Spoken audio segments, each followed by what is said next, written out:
you don't have the X-ray in front of you. You're not right there to talk to Aaron Rodgers. But I'm just wondering if he does have that fracture in his wrist, in his non-throwing handoff hand, I guess. What are the challenges, do you think, that present his ability to play in a game that you know he wants to play in Soldier Field? You know he wants to do that, and he's already voiced that to Tomlin.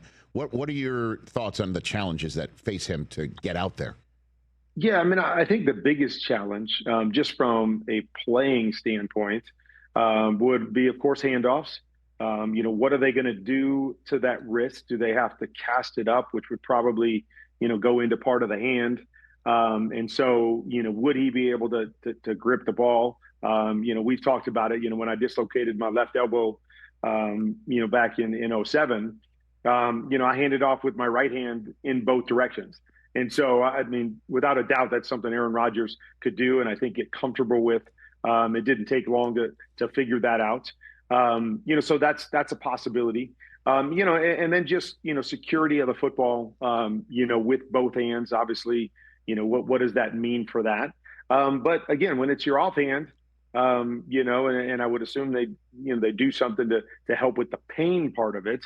There's not a whole lot that's going to, throw you off with, outside of those little things that I'm talking about. Okay, and then obviously Caleb Williams, where do you stand on his development now, 11 weeks into the season, Kurt? He's developing, which is, to me, the exciting part, is that you just want to see growth. And I've seen growth in a lot of different areas with Caleb in this offense, is, growth in him fighting to stay in the pocket and go through his progressions.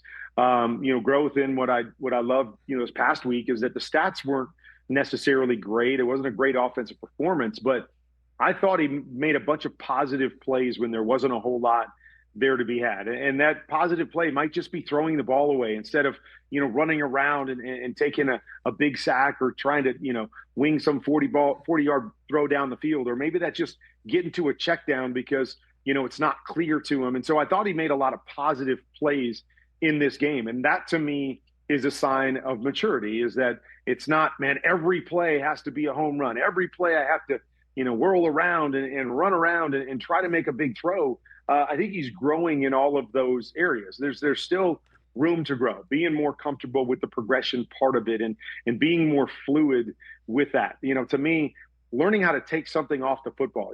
So many of his balls are fastballs, and they're hard to catch. And, if they're off just a little bit, it's really tough on his receiver. So there's some growth I want to see in some of those other areas, but just, from where he was last year and how he would get stuck on his reads and get stuck in the pocket and take sacks and not able to work through things, man, I think he's made a whole bunch of progress. And the beautiful thing is that they're winning while he's making progress, that he's not a finished product yet, and neither is his team, but they're still winning. They're finding ways to win, and he's competing his butt off, and he's making plays when they need him to make plays.